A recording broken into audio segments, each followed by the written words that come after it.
Hi everyone, I'm Chloe and welcome back to the Mentors Connect podcast. Today on the podcast we have Steve Harrison, who is the CFO of Woolworths Group, and you've seen them around, Woolworths Supermarkets are everywhere. There's also Countdown Supermarkets in New Zealand and a huge other array of brands under the group. And to give some context, they've got over 1,400 stores and 180,000 team members. So undeniably a massive operation. And today I'm very excited to be able to talk to Steve, a bit about his journey to this massive responsibility of a role, and as well as that, talk a bit about the future of supermarkets. So thank you so much, Steve, for talking with me today. Thanks, Chloe. Nice to be here and nice to chat to a fellow Woolworths team member. Yeah, so to get started, I was hoping you could tell us a bit about perhaps your journey to Woolworths. Sure. So I joined Woolies about 9.5 years ago, but it probably began, many years ago when I decided to go down the path of doing an accounting qualification. So I started my career with KPMG, who was one of the big four. It's the big eight back then, but there's a bit of consolidation in the industry. And I went I wasn't much older than you when I left school and went into the cadetship program and started what was a 14-year career with KPMG, where I worked, initially studied at nights, got my degree, did my professional year or my chartered accounting qualification. I actually went overseas with them, so had a great opportunity to travel overseas. Worked in different parts of that organisation, and really learned a lot about the different aspects of business. I ended up finishing my career at KPMG in what was called their transaction services practice. So essentially helping companies with transactions, mostly due diligence and acquisitions at the time. But I got to the point where I said, actually, I don't want to be a professional service provider. I want to sit on the other side of the table and not just give advice, but be accountable for implementing the advice. So I left and spent the next decade in what probably the second phase of my career, the fast-moving consumer goods sector, where I worked initially for Foster's or Carlton United Breweries, which was just a fabulous experience because I went from a very structured and professional environment to a much more relationship and sort of influencing and sales-based environment. And so I learned a lot there. I spent 4 years with CUB. I then went and worked for PepsiCo. So I'd sort of went from working with sales and marketing teams to working for a CFO, because I figured if I want to be a CFO, I need to work for one. And so I spent about 3 years in sort of a planning, commercial analysis, reporting type of role, and then they gave the opportunity to get my first finance director gig. And so, with my young family at the time, we moved across to New Zealand, and I became the CFO of the New Zealand business, which was fabulous. And so I worked for this guy, and he said, "Oh, you never need to do an MBA. You're doing an MBA on the job." And so I learned a huge amount about a business that was in turnaround and doing a system of implementation, and we did some quite material changes to that business, and that was terrific. And then came back to Sydney and actually moved industries and worked in the paint industry for Wattle Paints, which is another iconic Australian brand. Was owned by a US company at the time. And I was there for a very short period of time, actually, when I got the opportunity to come to Woolies. And so I joined Woolies just over 9 years ago, initially in their liquor division, which is now Endeavour Group, and separate listed company. Spent a couple of years there, then moved into the supermarkets for 4 years before getting the CFO job at Woolies. So that's the short history. No, but it sounds like a lot of your experience before is definitely accumulated to now where you are today. So thank you so much. So now I've got a few questions prepared, and you kind of talked about it a bit when you were training up to actually, you're like, oh, I want to be the CFO. I want to start having to actually learn what I'm going to need to do. So what does your day-to-day currently look like as the CFO of Woolies and the group? I would say, Chloe, there's no standard day. Every day is different, and it's one of you rightly pointed out earlier, it is a huge organisation, and I'm privileged to sort of have one of the few roles that gets to look across the group. And so I don't think about my role on a daily basis, but more on a weekly or monthly. So we typically run a weekly cycle and a monthly cycle, and within that, there's definitely a focus on the performance of the business. How's the business trading? What's happening with sales and what's happening with the various levers. And so there's a short-term component of managing the immediate time horizons. There's then sort of a medium-term view of actually, well, what do we expect to happen over the coming quarter or half year or full year, which is sort of that medium term, and then what's the longer term horizon. And so what are the strategic decisions that we're making. In particular, I spend a lot of time on consideration of the economics of some of the long-term decisions and capital investments. For example, we spend probably a day a week looking at some of these more strategic issues, be it decisions around what we're going to do or tracking the progress of some of those. And then I'm fortunate enough to lead a large team as well, and so probably 20% of my time would be spent on team, either setting the strategy for the finance function or meeting with my team on a regular basis, either for us as a leadership team talking about people issues or culture or some of the initiatives we're trying to do as a finance function, or just the day-to-day engagement with my team, be it regular updates on what's happening in their world, and a little bit of coaching and advice. One of the things I've learned is in a role like this, you can only be as successful as your team, and so spending the right amount of time on team is really important.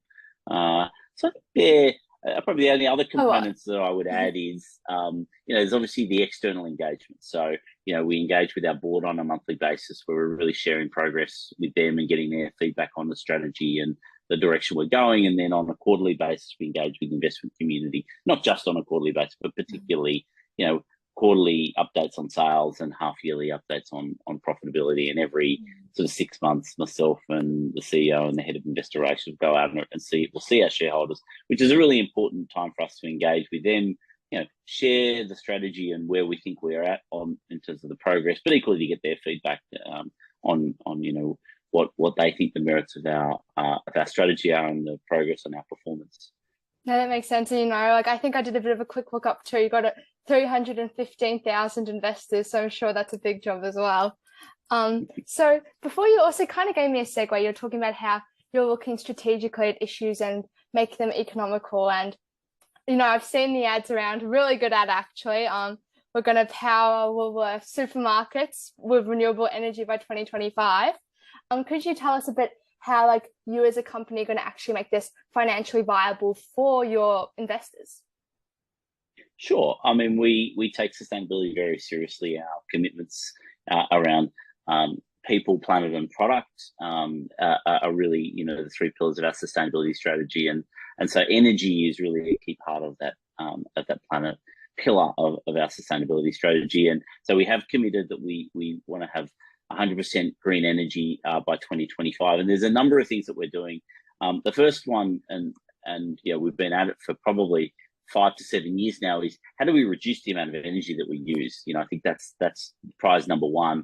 And we've got a range of initiatives: LED lighting, changing refrigerants in refrigerators, upgrading air conditioning systems. All of those things allow us to reduce energy consumption quite materially, and so we've been quite focused on that. Where we can, we try to put solar on our roof, and so we've or a big solar program. It's on most of our DCs. We don't own all of our stores; we lease most of them. But where we can, we try to put solar power on the roof, or ask our landlords to do that.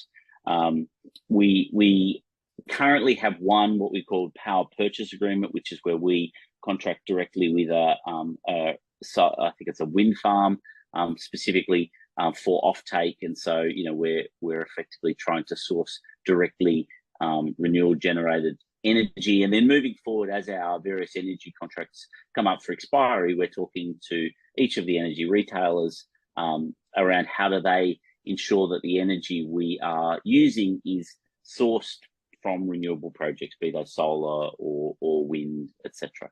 And so we're well on the path.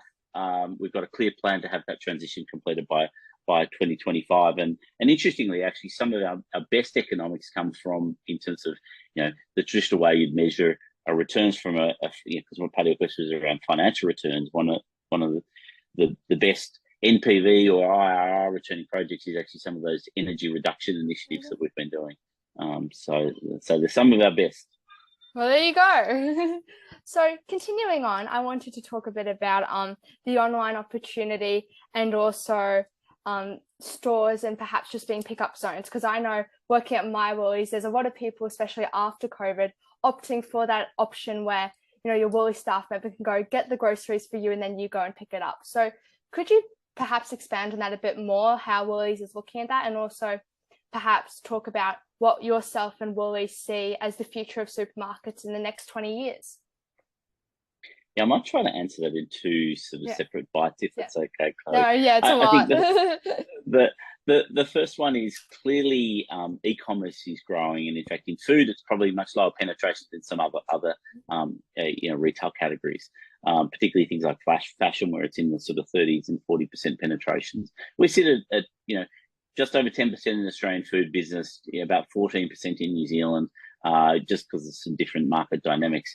And we see that growing to 20 to 25% at some point. And so, as we think about our business, how do we enable that for our customers? And we've been investing really probably for the last 5 years in, improving the website, the digital experience, because we think that the web is, or the woolworths.com.au website, or the various apps, be it the Woolworths app or the Everyday Rewards app, they're the gateway or the front door to Woolworths. And so we've been trying to really improve the digital experience to drive traffic, which is a key component of it, but not the only component. And then really, how do we enable our stores to be much better for e-commerce? And so every time we renew a store, we're thinking about, we're probably not going to touch the store for anywhere from 7 to 10 years. And so what do you need to do to future-proof it?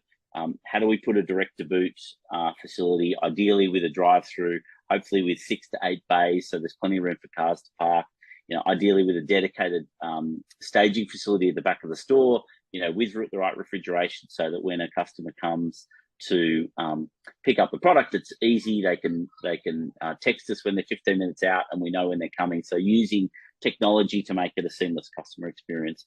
So we're really trying to reimagine the store every time we're touching it, because we actually think having inventory, we've got 1,000, almost 1,100 stores in Australia and about 180 in New Zealand, and they're close to every customer in both those two countries. And so that proximity to the customer, we think, is actually a huge advantage in e-commerce. And we think the store network allows us to have inventory close to 95% of the populations of both those two countries. And so we're trying to embrace it and then improve the economics of it consistently. I think the other thing we're doing is, where we run out of capacity, we're looking at the merits of dedicated facilities, and including automated picking facilities. And so we would have, I think, about 9 of those in Australia right now, and another 3 or 4 in New Zealand. And so we continue to invest in e-commerce, and so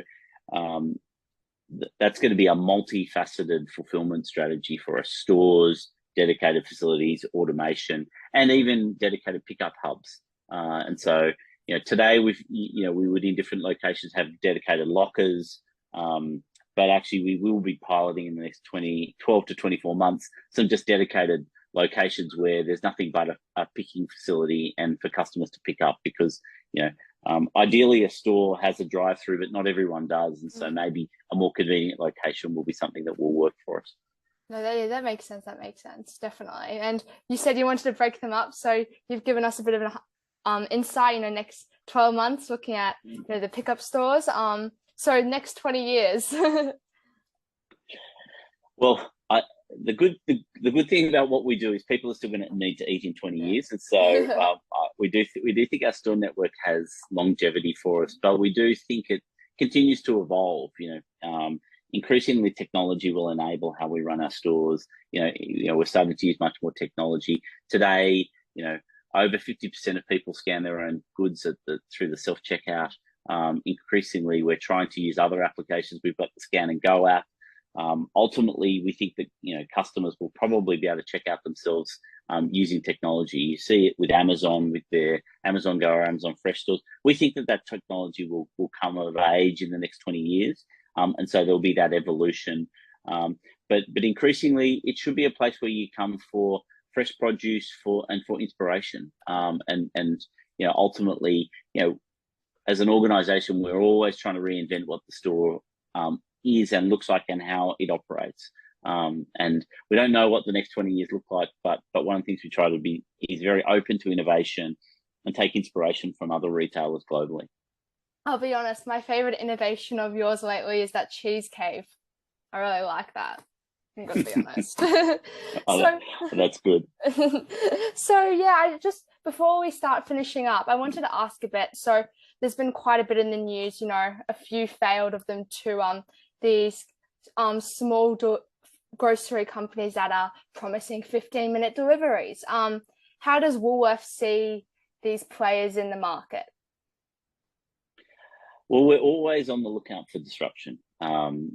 You either disrupt yourself or get disrupted by others. And so we're very focused on it. And if I think back to actually our initial focus on really trying to improve our e-commerce experience, when 5 or 6 years ago, we were all worried about Amazon coming, and that actually made us lift our game. And so we always embrace the competition and say, well, what can we learn from it? And so, be it the Go Puffs or the Getifers or Gorillas or the local versions of the Milk Run or Send or Volley, they are reframing the customer's expectations around the speed of delivery in the same way, Menulog or Uber Eats have actually.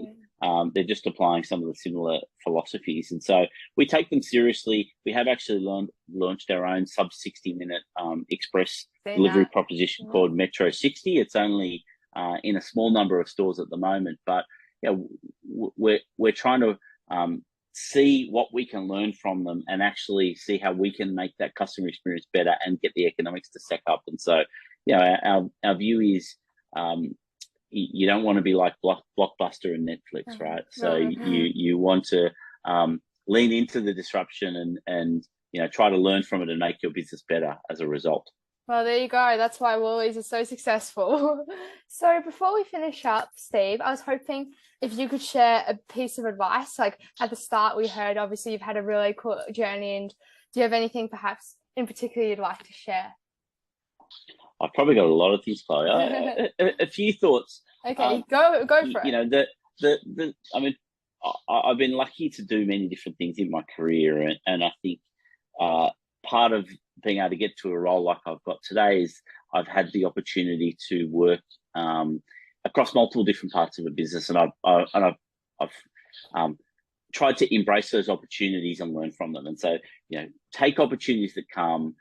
Look for breadth early in your career, and ask for feedback. You can't improve unless you know what you need to improve. And so I've always tried to seek feedback and then act on that. And that's not always easy because you don't like hearing things that are negative about yourself or things you can improve on. But actually, if no one tells you, you don't know and you never get better. And so I just encourage people who are thinking about their career to think about, well, how can I get different experiences? How can I learn from them? And how can I continue to be trying to improve what I do? And so, my advice typically is give it a go. Put yourself out of your comfort zone, and that's when you're going to learn the most. Well, they're all good pieces of advice. Thank you so much, Steve, for that and for talking with us today. Really appreciate it.